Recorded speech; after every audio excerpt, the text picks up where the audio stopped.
babble, which doesn't have to do with human beings, it has to do with money. So he says, he goes to the council and said, I don't think those trailers, see, he says a lot of stuff that isn't really true. He says those trailers are a fire trap or a hazard, and those people that live in trailers are a shiftless bunch. See, he's actually talking about himself. He's a shiftless guy. Why do I say that? Because the person that concentrates on getting money is a shiftless guy. He's a guy who doesn't want to just have, enough for his family and stuff. He wants, he wants to figure out a way to kind of get something for nothing.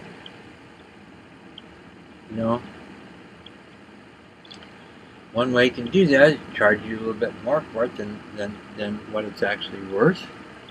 Make you think it's worth it. In other words, he's a liar. What is profit? Profit. What a joke, profit. Anywho, so then he starts making these laws, can't have trailers on property because it reduces the property value, by golly. Oh. And that's not a good thing because our home is an investment. Well, that's what he says. Why does it have to be an investment? Why can't it just be a place where you live? And if you're a decent sort of person, which most people are, you're going to kind of keep it up, So there could be some rules, there could be rules, sure, a few rules, try to get some rules. But, if you get a sloppy person around, they'll work the way around. But I'm just saying, so all these things, so now it's, this process doesn't stop, it gets more and more and more. So now, in a lot of places in California where I live, you want to build a house, you have to get a permit. You have to get permission. Sure, it's your land, yeah. But the community has to be taken into account. And you have to be sure and say that you're going to build a certain kind of house. That the people that run that community, that's what they think is like, okay. If you think something's different, you're in trouble. There was a terrible thing that happened in Big Sur a long time ago. Now, I'm talking about hippies. Don't think I'm a hippie. I'm a finished carpenter. I work with regular people. I'm a regular guy. I'm not a hippie. I mean, I'm not some, Zen, mystical. I'm not that kind of person. I'm just an ordinary person. But I remember this story because it kind of, touches a raw nerve if you don't have a lot of money. There's a lot of things in this country. If you don't have a lot of money, that means, that's a way of saying to a lot of people, well, there's something wrong with you. There's nothing wrong with not having money. If you're not interested in money, what is money? We all know it's just it's a shell game these days. But in any case, so down there, if you've ever been down to Big Sur, I lived, around there. I lived in Carmel Highlands for a while. I used to go down there and had friends that lived in the canyon. It's a beautiful place. It's pretty unique. Well, there was a bunch of kids that went up there. And they had some communities and they got along pretty well. They didn't have much trouble. And they were kind of creative types. And creative, another word, what does it mean, creative? You get an idea or an inspiration about how you want to do something, you do it that way. And it fits your nature, that's different from anybody else's nature, and so then it's creative. I'm not sure creative is really the kind of word that you need to use there. The person just being themselves.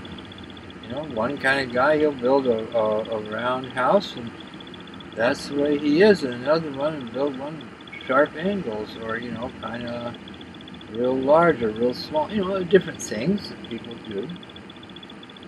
Anyway, they built a lot of houses down there. They just disregarded the law.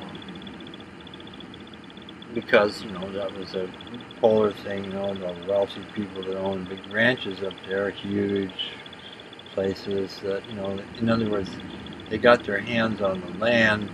They weren't using it for much of anything, you know, graze some horses on it, sure, yeah, that kind of thing. But, you know, really providing useful service to the community, I don't think so, not too much, you know, not very much. Mostly just big landowners. Anyhow, they had some pretty strong regulations down there, and the kids just couldn't be bothered with it. So they built, and what I hear is, I hear they built some beautiful houses up there. God only knows how much work and effort, you know, they put into them, but they put in quite a bit. They built some really nice places. No permits. Well, after a while, you know, the authorities, the county came up and said, you know, these places don't have a permit. They're illegal. You have to move out of them. You can't live in them. They're unsafe. Now, in fact, they've been living in them for years, and they were perfectly safe. It didn't seem to have much effect on these officials, and you know, because they're brainwashed by people who want to get more money. I don't know if you've ever really been around people who have a lot of money, but you know, they're not. A lot of times, they're not really that much of a stellar, wonderful person. Some of them are not wonderful at all, and they're not really wonderful people. Do we really want to look up at somebody that kind of has this kind of idea in their head, or do we want to have that idea in our head? Or the thing is to make a bunch of money, and then I can do what I want, you know? Are you going to make some money, you know? What are you going to have to do to... I mean, you know, because if you build a wheelbarrow, and it takes you, you know, a day or two to build it, maybe a little longer, then you sell it for what it's worth, a couple of days worth of work, for somebody else, because you already have one. Let's say you build one that you want to kind of exchange your labor for something else, so you build it, and it takes you a couple of days, and you know, give it to somebody else, and they give you some stuff so you can buy a few baskets of peaches or something, or, you know, something to measure it. Well, you're not going to get rich doing that.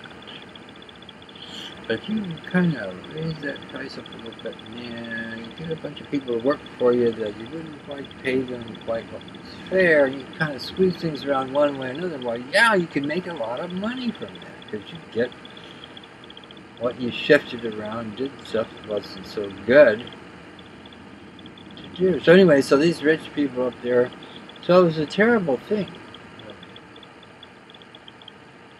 And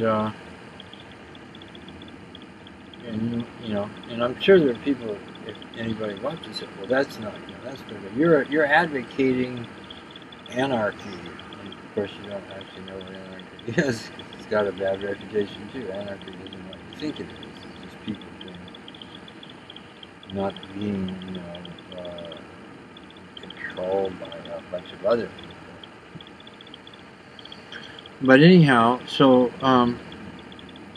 they got rid of all those houses, chased all those hippies, they called them. See, how many of those people were actually hippies? Just people like to live in a beautiful place and build a beautiful house. What's wrong with that? There's nothing wrong with it. Live and let live, you know. Got to have. So what I'm saying is, you say law and order, and I'm a law-abiding person. Sometimes I drive a little bit over that speed limit, you know, not very much, a little bit. But other than that, I can tell you, and look you straight in the face, tell you quite honestly, I'm a law-abiding person. Well, now, see, there's a problem there too, because it turned out that this trailer was illegal. Whoa! When they found out about this place, they didn't like it. Oh, but you know, this is kind of a custom, and customs are kind of okay. I mean, everybody drives a little fast, so that's kind of an accepted thing. I mean, you know, a lot of people, maybe, I don't know, half of us, don't we? About half the people. No, 65. We go 70, 72, 75. Around here, they go 80, 90. You know, that's on a good day when people are going a long distance ride, they'll go up to 90. But 80 is common, so it's a custom. It's a custom because we kind of all realize that, you know, with a safe car and everything, paying attention, 80 miles an hour, that seems about right. Well, you can argue these things all day long, but what I'm getting at is the law and the order that you have. Yeah, I'm for law and order, you know. That is the law of the ordinary person and the order of the ordinary person that is required for everyone to have a pretty, you know, fair time here. You can have a lot of fun here. Boys, doesn't like having your own vegetables or, you know, working on your project in science. Lately, I've been watching NOAA. It's amazing. They figured out. You should watch this called Earth in Space. They figured out, seen some things. You know, they've been watching with those satellites. There's a bunch of them. Some of them are out like 22,000 miles from the Earth. Get a lot of data. They figured some stuff out that you never know if you couldn't see. Well, seeing is always the thing, isn't it? So they can see what's going on with the Earth. And they figured out some, you know, really basic key things about how it works that you never think of. How things get shifted around, minerals, and how the air is, how we get oxygen. But you know, not the old stuff. But yeah, we know how it got oxygen. But they see how it starts, and how certain plants, you know, little organisms, photoplankton and stuff in the ocean do things and how they move. Anyway, it's a good.